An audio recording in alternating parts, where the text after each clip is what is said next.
This is Monkey World in Dorset, the largest ape and monkey rescue centre on the planet.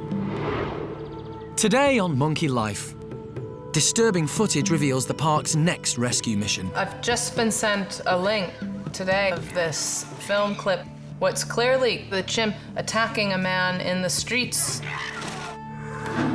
The nursery chimps have a ball with a colourful play session.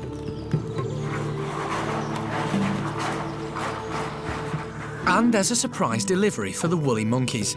But is history going to repeat itself for new mob Kuna? I just don't know what it is with Kuna at this point. I'm really disappointed.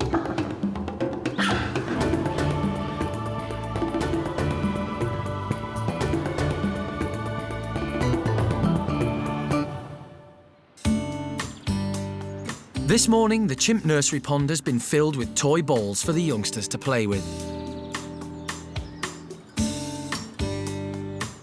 But a pond full of brightly coloured plastic balls instead of water is a little bit scary. So toddlers, Rodders and Ash decide that the safest thing to do is climb up high as far away from the terrifying balls as possible. And they're not the only ones who are keeping safe. It takes 20-year-old Sally to work it out. She's been at the park long enough to know that these balls are bound to be tasty treats. Well, they're not that tasty, but if they keep trying, there's sure to be a good one in here somewhere.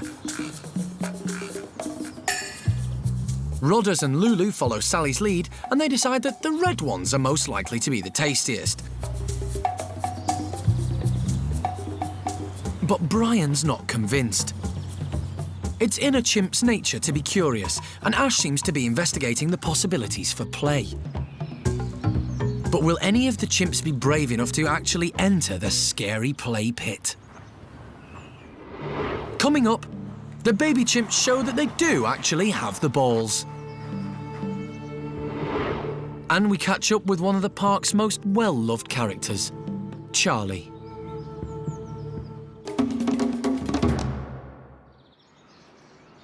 Monkey World is home to over 55 rescued chimpanzees, and it's always ready to save more. Over in the office, Alison is watching some disturbing footage from Mexico.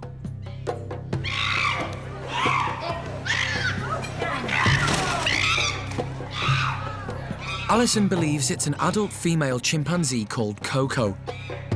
Monkey World has been trying to rescue her for 5 years now. I've just been sent a link today from one of my primate care staff of this film clip. What's clearly Coco. Coco the chimp attacking a man in the streets. Coco is one of many chimps around the world being used for the tourist industry. They're forced to work as photographers' props and have been known to suffer cruelly at the hands of their owners. 2 years ago, Alison and her late husband Jim went to Mexico to rescue Coco and another chimp called Brian. They successfully brought Brian back to Monkey World, but Coco wasn't so lucky. Jim and Alison spent days trying to track her down in Mexico, searching tourist areas where she was likely to be working. We've been going through the shopping centers, the beaches, in the midday sun, doing exactly what Coco does, and I can tell you right now, it's hard, hot work. But finally, at the end of today, we had a tip-off. Despite tip-offs, Coco was nowhere to be found, and Alison was very concerned. At over 20 years old, Coco may have suffered for years, and there's no telling how this may have affected her. For Coco, it's all very dangerous and on a knife edge. The trainer, owner, photographer isn't controlling her. He's getting bloody noses. She's attacking people in the street and then being given ice cream. It's a disaster waiting to happen, and we need to try and stop that disaster before it happens to Coco. It's actually very difficult to confiscate a chimpanzee in trouble unless there's proof that they were smuggled from the wild or are being worked. Now this new video has come to light, Alison finally has the evidence she needs to take action. For us, it means we really need to step things up. We need to get back to the Mexican authorities now, make sure they're ready to go, and Monkey World will be straight across there with relevant boxes and veterinarians to sort Coco out ASAP. Hopefully, Coco will soon be en route to Monkey World, where she can enjoy a happy and healthy retirement.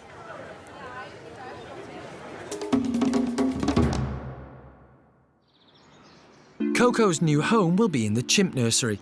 It's usually home to the babies, but it's also the place where newly rescued and vulnerable adult chimps have lived and learned to become chimps again. And it'll be up to this gang to ensure Coco has a gentle introduction to chimp life and lots of fun. Today, it looks like the youngsters have overcome their fear of the pond full of the plastic toys, and they're having a ball. Playtime is just as vital for young chimps as it is for human kids. And for Brian, an important part of playtime is making a mess.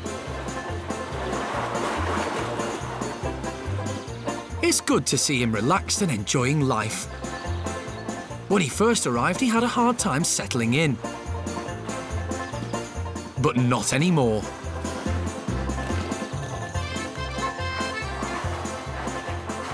Chimps have bundles of energy, and both Rodders and Ash need no excuses to show off their playful side.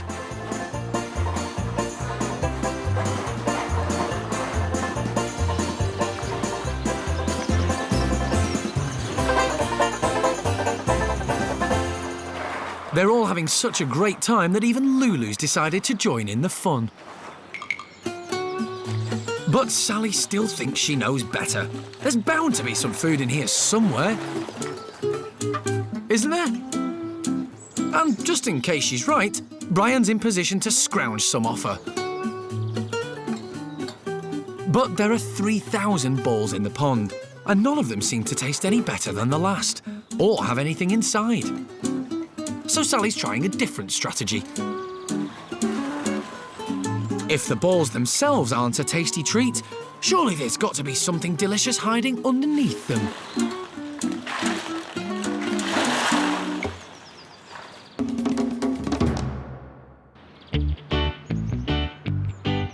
Over with the Bachelor boys, it's also playtime. And it doesn't matter how big and boisterous they are, they still love messing around.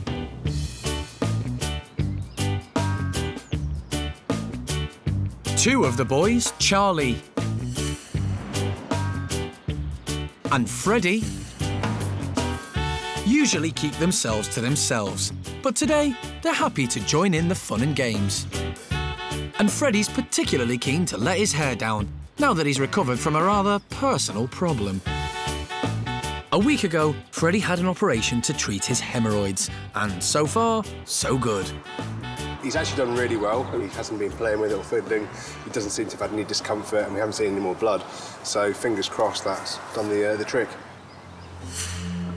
Freddie had cutting-edge surgery, which located the blood supply to each of the swellings in his bottom. This blood supply was then cut off to make Freddie feel a lot more comfortable. Freddie definitely looks more perky. But as it's early days, the keepers still need to check up on him. Really is now just a case of keeping an eye on Fred, checking every day, making sure that the stitches are holding, we're not seeing any blood, also that he's not straining too much when he's trying to pass faeces and things like that. But as of yet, we haven't had any problems, so we're fairly hopeful. And Freddie has a good ally in Spanish Charlie, who himself has had a catalogue of challenges. He's one of the park's most lovable characters. When he was rescued, the abuse he had suffered was one of the worst the park had ever seen. He was a drug addict with cataracts, a broken jaw, and only a few teeth left. His physical and psychological scars made it difficult to find him the perfect group to live with. His displays at passing tanks from the nearby army barracks would upset one group. He was ousted from another. And then he moved into the nursery, but eventually became too boisterous for the youngsters.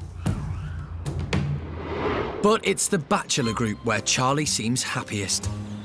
He's lived here for 6 years now, and although he's never really been the most sociable character, every now and then he feels secure enough to join in with the antics of the other chimps. And it looks as though today's the day for him and Freddie to let it all hang out. Despite all of the traumas Freddie and Charlie have been through, they seem to have found a haven in the Bachelor group, and hopefully they'll be living there for many years to come.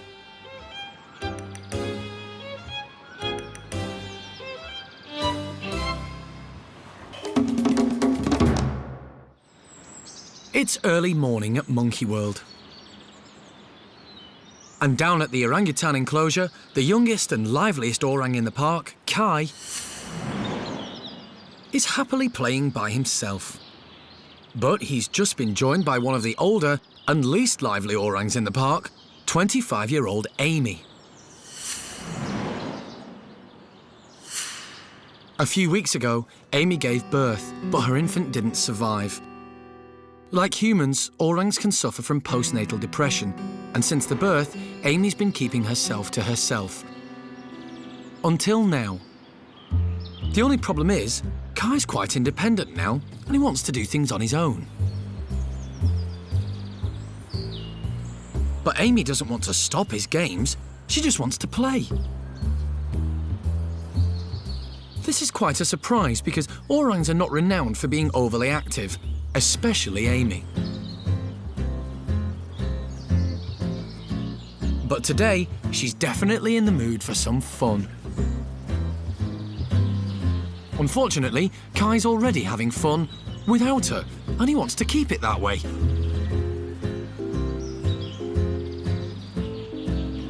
It's a good sign to see Amy interested in playing with the youngster, because despite her difficult mothering experiences in the past, it may mean that she'll be a more successful mum the next time.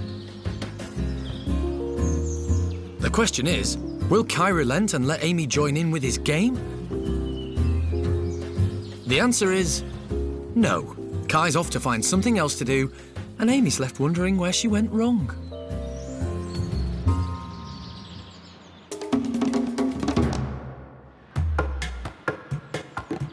Next door in the woolly monkey enclosure, park director Alison is checking up on another independent youngster.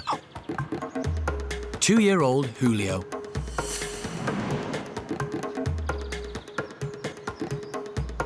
Julio's no longer a little boy. I mean, in every way, shape, and form, his, sort of size, he's growing up. He's getting a really big, thick tail, and his head's starting to broaden. And behaviorally, the other day, I've come up this high because the other day, he wouldn't even come down to see me. He was in the tops of the trees and really lovely to see, sort of moving through the trees like you see in the wild, sort of holding on with his tail and legs to one side and then leaning across and grabbing the branches and walking through the tops of the trees like a spider. So it was really lovely to see because even the other adults that we have here in this group, Lavar and Bronco, they don't even do it so well. So Julio's really sort of fallen into his own in terms of moving around the enclosure. Still very interested in people, but at the same time, he's a really happy, functioning member of the group, and now just flying through the tops of the trees. So we're really pleased for him. He's come on leaps and bounds. Alison cared for him when he was rejected by his mother, Kuna. He wasn't caring for the baby, so I think it's going to be our job now. Julio's been living with his woolly family for over a year now. He was pretty confident moving around the bedroom, but when he first went outside, he was very nervous. In the wild, babies get guidance on how to climb and move around by learning from their mothers. So, being hand-reared, Julio had a little bit more work to do. But now he's learnt for himself, this confident little woolly monkey takes it all in his stride.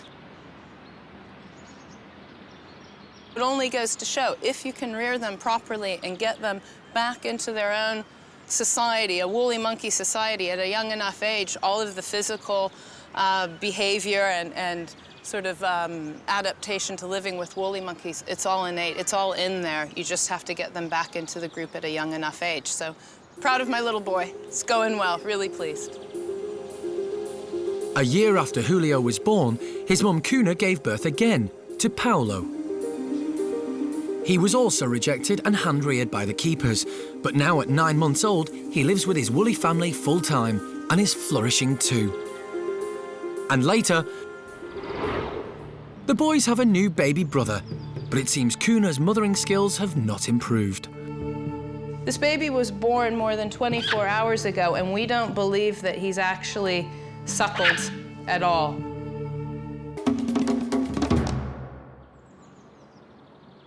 Like the chimp nursery, today's treats in Hananya's group are pond-related. But they're not getting coloured plastic balls, they're getting fruits and seeds in the water. The fruit floating on the top shouldn't pose too much of a problem for the chimps, but the seeds have sunk to the bottom, which means there's only one thing for it.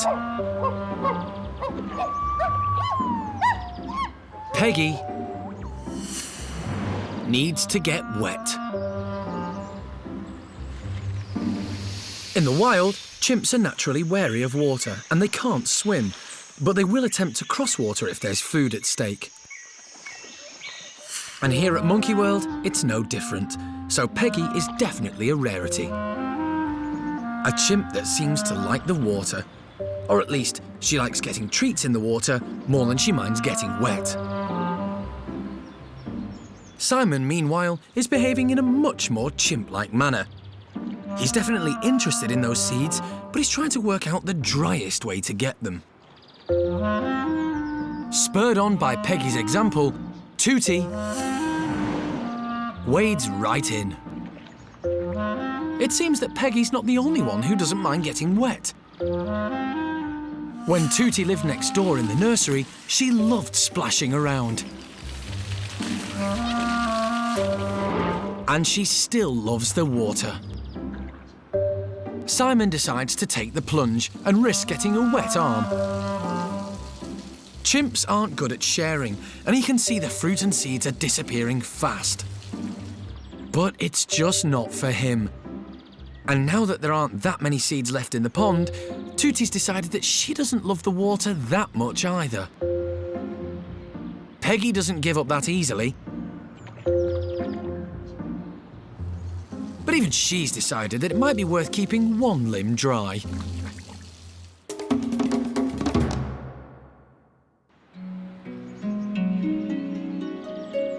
It's been a good year for the woolly monkey breeding programme at the park, with 3 babies born to 3 mums. And this morning, there's been another rather unexpected addition to the troop. Cuna has given birth to a baby boy, but staff were concerned for his welfare, as Cuna has failed to look after 2 of her previous offspring. So they've decided to step in and rear him by hand. We've only just taken him from his mum, and we now need to make sure that he's fit and healthy. He's still got the umbilical cord. No, let go of that. He's pulling on his own cord. He's got his foot wrapped around the cord. That might hurt, little man. Don't, ouch. No, don't do that.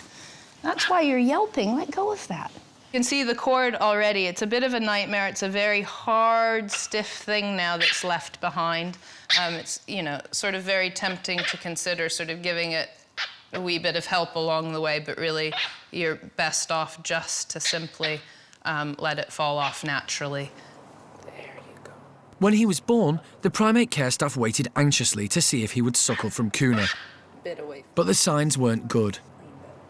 I just don't know what it is with Cuna at this point. I'm really disappointed. First Julio, then Paolo came along. He's clearly not suckling. We have to take him too. I don't know what it is that Cuna does that means she's got babies that don't latch onto her nipples and feed, because clearly they're fit, healthy, and hungry. This little man's hungry now. To begin with, it's important that the baby is rehydrated with water. I know, he says, where's the real food? He's not terribly dehydrated at the moment, but he is a wee bit dehydrated because that skin peak, you know, when you pinch your own arm, it snaps back into place. His skin isn't snapping. It means that he's dehydrated. This is a really tricky time because he's yelling, he's a bit wriggly, and the biggest concern right now is just even one drop of this fluid. If he inhales it, it goes straight down into his lungs and he can get pneumonia. So we're being very, very cautious to make sure that this first feed goes in just drop by drop, and ideally when he's not yelling. Because Kuna's other babies had to be hand-reared, the park gave her the contraceptive pill to give her a break from pregnancy. But just like with humans, sometimes the pill doesn't work. We hadn't actually planned for her to give birth yet. It wasn't that I was intending for her never to get pregnant again, because with Paquita in that very same group, having just given birth and caring for her baby perfectly, we were hoping that Kuna had picked up a few tips and was actually going to be a better mum this time. Unfortunately, it wasn't meant to be, and the staff are always prepared to step in when there's a primate in need. Everything changes at the park. Life sadly comes to an end now and again here, and then you get reminded very rapidly that new lives begin as well. And whether that's us going out and rescuing individuals and letting them start their life again here at the park as they should, or whether it's little guys that are born here and just need our help and attention to get started in life, to get the best start in life. That's what we're here for. Monkey World's mission is that every individual matters, so whether the park welcomes newborns or rescued primates, they all have a home here for the rest of their lives.